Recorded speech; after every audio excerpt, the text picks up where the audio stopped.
Hello, ladies and gentlemen. This is the Morning Gardener. I'm coming to you today. I just got off work, but my day started out really interesting day. We've had record rains here in Maryland for a number of weeks. Um, and what I did was I got up this morning. I walked out into the garden. It wasn't too wet. I could actually get out there. And getting out there, I saw that I had fresh, beautiful, perfect size um, yellow squash and zucchini growing. So I quickly picked it. Um, and the next thing I did was I went over to my watermelon plants. I looked at those. They were crawling all over the place. Um, there were cucumbers. Uh, I actually picked everything I could and got in the car and drove to work. Was talking to a few people today at work, and they actually remember uh, how much fun it was to have their own gardens back in the day. But I just love it, man. It's such a strong thing with me gardening. It's just that kind of connection to the earth. Um, but I'm actually cooking right now. I have some squash and zucchini, and I'm doing what they call like it's sort of like a I call it like a soup. It's like with onions and garlic and um, some other ingredients in it. And I just started out today and said this is what I want for dinner, and I'm thinking about it at work. Um, so it's the day's been picking up. I got hello, how you doing? How you doing? Thank you for the thumbs up. Appreciate it very much.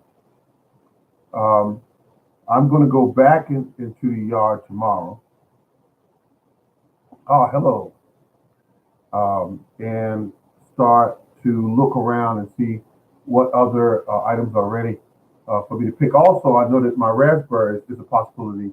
They should be ready to be picked starting sometime this week or maybe tomorrow. But I will go out and look around and see what I have. Been looking at a few of your videos out there, and I found out that a lot of them are people are pulling in things. I mean, one lady had beautiful size pumpkin. She had that on display on a video. There was another gentleman showing people, and I really like what he did. He was showing people how to use grass clippings as a mulch, and and I did send him a note back. I did. I said, look, you're making this too complex. Just explain to people that grass clippings, uh, certain weeds can be fertilizer. Break it down like that. Don't give them all those industry terms and just trying to make things sound like you're really smart. Don't do that. Just explain to people, just plain English, what it is you're trying to convey to them. Um, so I hope that he takes that, with a grain of salt because he had a very good video. He had a very excellent video. It's just that he had it, well, the nitrogen, the phosphorus, and you don't have to do that. Just tell them it's fertilizer because that's just a better way of getting the message across to people. Um, but he was demonstrating how he goes out, he cuts down grass, and he moves it into his garden area, and he uses it as a mulch. And I was thinking to myself, I said, wait a minute, he's doing it a little different than I actually do it. But I actually just cut the weeds or the grass back, put them around the base of some of my plants, or I just leave them right there on top of the soil.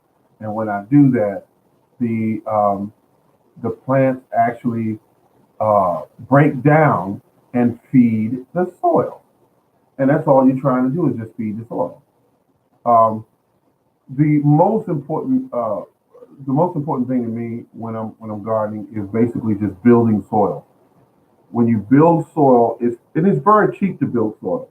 You don't you don't have to take all of your money and put it into ingredients at a box store, bring this stuff all the way home, wasting time and gas and your own energy and money to put this stuff on the ground, and it won't mean a hill of beans when you put it down there, because you can put all the wood chips, and you can put all the organic fertilizer down there. But if you don't have that base correct, you are simply spinning your wheels, because all you need to do with your soil is add organic matter to it.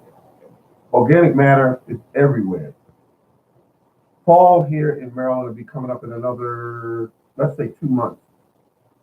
2 months. You know what you could do then? If you got a pickup truck, or you live in a neighborhood where your neighbors have a whole bunch of trees, they'll sit these bags out on the street. The clear ones are the ones I like to pick up. And I'll go grab them things, and I'll put them, just spill them all over the area where I'm going to um, use, and I'll definitely let that. Oh, wait, let's see what you got here.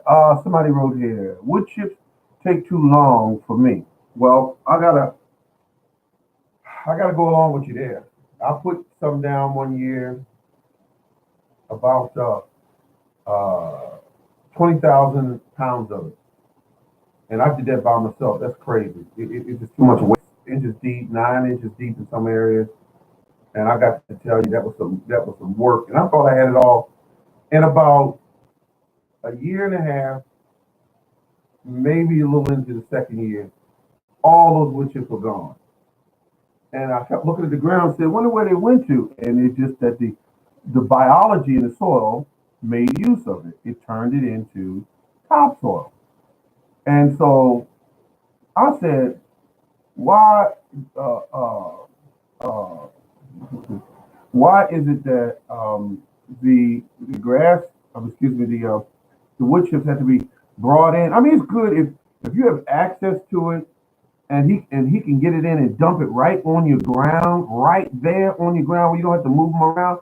Or if you could put it in the area next to where your garden is, so you don't have to move all that stuff. Because I had to move all of it. Because where they dropped it at on the front lawn, you can leave that there if you want to. When the city gets finished finding you, especially where I live, you're going to be caught. You're going to be caught. Really, really caught bad. Let's see what we got here. Leaves, grass clippings, cucumbers, peppers, and kitchen. Okay, yeah, all these items. What you have here, that's what I use. I use the leaves, grass clippings, all that stuff. I use all of that. It's anything that was once alive, grass clippings, all that stuff. I use all of that. It's anything that was once alive that is organic matter can be used in your garden. Basically, that's how it works. Um, if you, here's something that I put a video up some time ago, and it went like this: fertilizer made from human remains, and I did put that up. It sounded kind of morbid, but I drive by, to work, and it's a graveyard that I drive by, and when I drive by, the trees on their property are beautiful, dark green, huge, beautiful, broad branches, tall, strong looking trees. And I said, wonder why those trees look so good. And I found out that it's because it's in a graveyard. There's nothing there but organic matter. And the seeds that these trees come from are brought into those areas through bird droppings. They just simply fly over, drop, and the seed grows and taps into some of the old decayed wooden and metal boxes that people are in, and it starts the food chain all over again. You put it in the ground, it goes in the trees, it comes back down. That's what happens. So when I use grass clippings, I'm feeding my soil. When I use leaves, I'm feeding my soil. When I use branches off my trees, when I do my pruning, thank you for the thumbs up. Thank you. When I use those things, I know that I'm doing right. I know that you know that wait a minute, what do we got here? See, um, have you ever used chicken or turkey manure? I want to say this to this person, um, which is a good question. Remember this rule of thumb: anything that was once alive, you can use as fertilizer. You go by that rule. If it comes out of a turkey, if it comes out of a human, if it comes out of a dog, if it comes out of a sheep, if it comes out of a cow, if it comes out of a horse, all of it's fertilizer. Everything can be recycled that was once alive.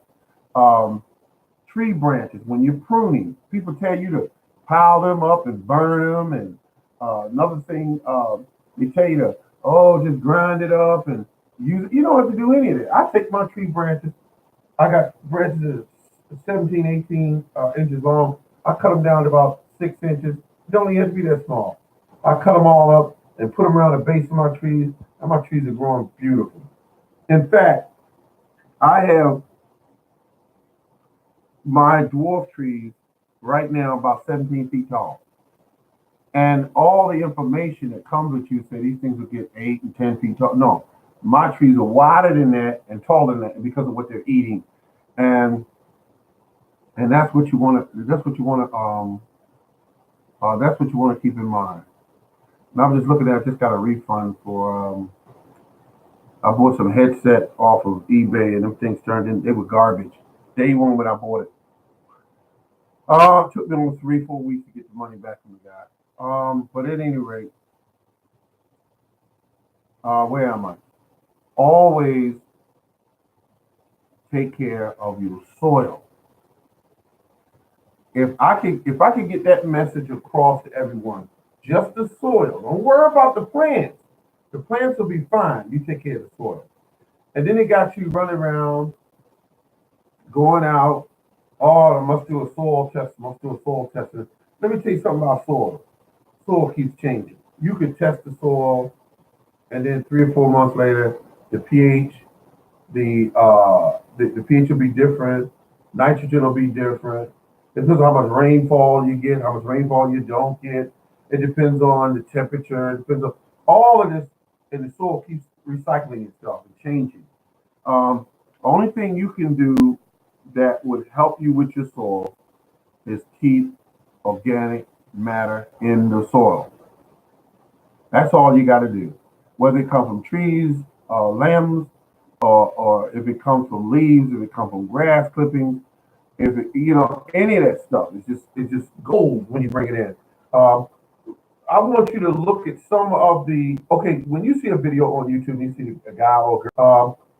I want you to look at some of the okay. When you see a video on YouTube, you see a guy or a lady growing big, beautiful watermelons, and they grow on big, beautiful squash and all these big, huge pieces of garlic and everything. I want you to look at the soil.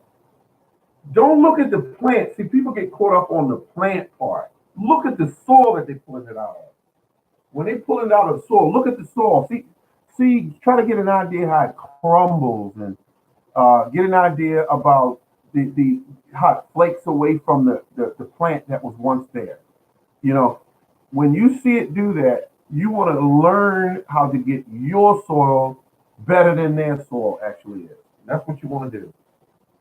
Your whole goal, basically, when you're gardening, is how to grow the best soil you know how.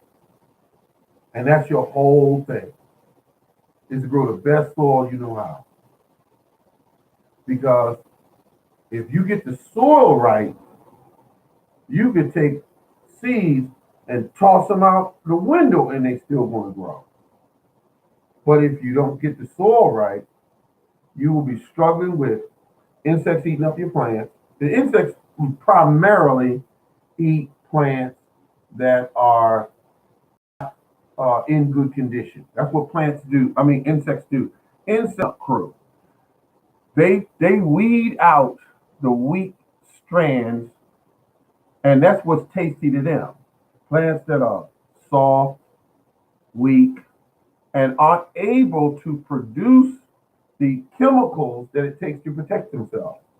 So they weed them out for you. Using fertilizers that are made by man, and I'm not just going to jump on Miracle Grow, because Miracle Grow is a synthetic fertilizer, and you can get away with it a few years. You'll get away with it a few years. You use Miracle Grow, and everything will be growing fast, and everything looking great. And after that finishes salting your ground, and after it finishes pulling your plant out of balance, because plants aren't meant to grow that fast unless it's that type of plant. Let me say that again. Plants aren't meant to grow that fast unless it's that type of plant. Some plants grow faster than others, and some plants grow slower. It's just their nature, how they're set up. The the plants that you're growing, if you use the natural way of going about it, which is natural inputs, your plants will do better. You will grow. And some of the biggest pieces of fruit, some of the biggest vegetables, and if you research how they grew those things, they're using things like teas. They're using compost, and they're growing pieces of fruit that some of them 1,000 pounds is better. So when people are trying to sell you formulas that say give it this, give it that, I'm telling you, your plant will grow faster. But when you eat it, and when you see how it's growing and see how weak it actually is, you will say to yourself, this is not right. This plant's not tasting right. It's not growing right. What's wrong with it? This is the Morning Gardener. Thank you very much for tuning in. This has been the Morning Gardener Show this evening, and I'm enjoying talking to each and every one of you. Thank you very much. And I will be back. We're going to try to set it for 9:30. I'm going to try to do 9:30 shows so that I can let everybody know that 9:30 is the time that they can expect to see me on live talking about my first love, and that's the garden. Thank you.